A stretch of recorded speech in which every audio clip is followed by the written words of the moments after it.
गो माता की जय बोलो भारत माता की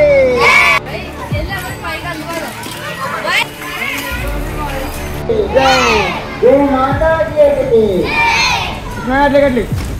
ప్రకృతిని కాపాడుదాం ఆరోగ్య సమాజాన్ని నిర్మిద్దాం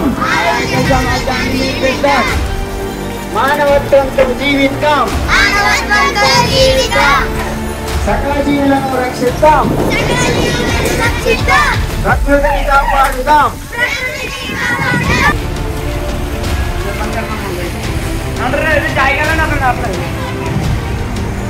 ప్రకృతిని కాపాడుదాం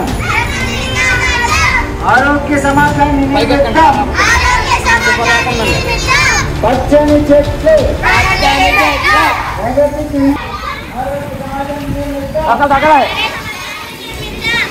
ఒక గంట పని చేయండి మీకోసం మీ పేరెంట్స్ కోసం మన దేశం కోసం ఓకే జై బోలో భారత్ మాతా కీ జై భూమాతా కీ మాతా కీ ఎంత కష్టపడి ఎందుకు తిరుగుతున్నాం అంటే ఈ యొక్క జీవితంలో మనం సాధించాల్సింది ఏంటంటే మన భూమాతని మనం రక్షించుకోవాలి ధర్మం రక్షించడం అంటే ఏంటి సర్వజీవులను రక్షించడమే ధర్మరక్షణ అర్థమైందా గోరక్ష భూరక్ష సర్వజీవుల రక్ష అదే ధర్మరక్ష గుర్తుందా చెప్పండి గోరక్ష భూరక్ష సర్వజీవుల రక్ష అదే ధర్మరక్ష ధర్మో రక్షతి రక్షితః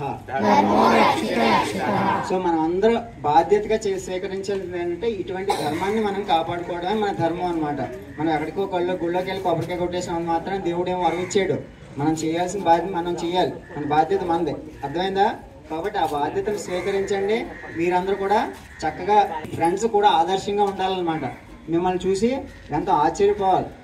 మీ పేరెంట్స్ కూడా అనారోగ్య సమస్యలు రాకుండా ఉండాలంటే ఏం చేయాలి మీరు పండించిన కూరగాయలు వాళ్ళకి పెట్టాలి అప్పుడు ఏమవుతుంది మీ పేరెంట్స్ బాధ్యత కూడా మీరు తీసుకుంటున్నారు పేరెంట్స్ మీకు వండి పెట్టడం కాదు మీరే పండించి పేరెంట్స్కి పెట్టగలుగుతున్నారు అనమాట అట్లా మనం తయారైతే మనకి ఎంత ఆనందం ఉంటుందా లేదా కాబట్టి మనం ఫస్ట్ తీసుకోవాల్సింది తల్లిదండ్రి బాధ్యత తల్లిదండ్రికి మనం పెట్టేటట్టు ఉండాలి మనం తీసుకునేటట్టు ఉండకూడదు అర్థమైందా ఎప్పటి నుంచి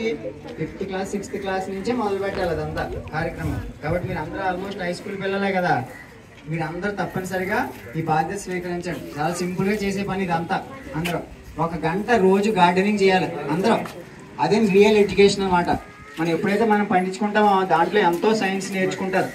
అందులోనే నిజమైనటువంటి విద్య ఉందన్నమాట విద్య అంటే ఎక్కడో లేదు మనం పని చేస్తూ నేర్చుకున్నదే నిజమైన విద్య ఇప్పుడు నా ఫస్ట్ బడి ఏంటో తెలుసా పొలమే 3 సంవత్సరాలు ఇప్పుడు ఫస్ట్ నర్సరీ పొలంలోనే మొదలుపెట్టాం తర్వాత అదంతా కూడా నేర్చుకున్నదంతా కూడా పొలంలోనే నేర్చుకున్నాం అనమాట సో దానివల్ల ఎన్నో విజయాలు సాధించగలిగాం ఎందుకంటే ప్రకృతి నుంచి నేర్చుకున్నాం కాబట్టి ప్రకృతి అన్ని విధాలుగా భగవంతుడు సహకరించి మనల్ని ముందుకు తీసుకెళ్తాడు మనం తప్పులు చేసామనుకోండి మనం అనుభవించాలా కాబట్టి మనం ముందుకు సక్సెస్ కాలేమన్నమాట సో కాబట్టి మనం ఎప్పుడు కూడా మంచి మార్గంలో ధర్మ మార్గంలో నడిస్తే మనం సక్సెస్ అయి తీరుతాం కాబట్టి ఈ విధమైనటువంటి జీవన విధానం మొదలుపెట్టుకోండి మనం ఎవరికి చేయి చాచకూడదు మన కష్టం మీదే మనం జీవించాలి అలాగే ఎవరికి తల వంచే పని చేయకూడదు అర్థమైందా లేదా సో కాబట్టి ఆ విధంగా మనం జీవన విధానాన్ని మార్చుకున్నట్టయితే ఈ 2 సిద్ధాంతాలు మన మీద మనమే ఆధారపడాలి మన కష్టం మీదే మనం బతకాలి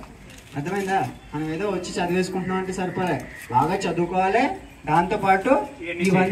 ఇవన్నీ పనులు బాధ్యతగా స్వీకరించకపోతే మిమ్మల్ని ఎవరు ఏమనరు మీ ఇంట్లో ఏమైనా తిట్టరు కానీ మీరు బాగా చదువుకుంటున్నారని మెచ్చుకుంటారు బాగా చదువుకుంటే బాగా చదువుకోవడం ఒక స్టెప్ రెండోది బాధ్యతను స్వీకరించి పేరెంట్స్ కూడా సహకరించడం 2వ స్టెప్ వాళ్ళు గొప్పవాళ్ళు అనమాట గొప్పవాళ్ళు అంటే ఎవరి కష్టం మీద వాళ్ళు బతికే వాళ్ళే గొప్పవాళ్ళు అనమాట సో కాబట్టి మీరు గొప్పవాళ్ళ చెడ్డవాళ్ళ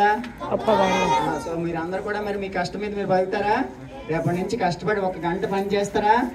1 గంట పని చేయండి మీకోసం మీ పేరెంట్స్ కోసం మన దేశం కోసం ఓకే జై బోలో భారత్ మాతా కీ జై భూమాతా కీ మాతా కీ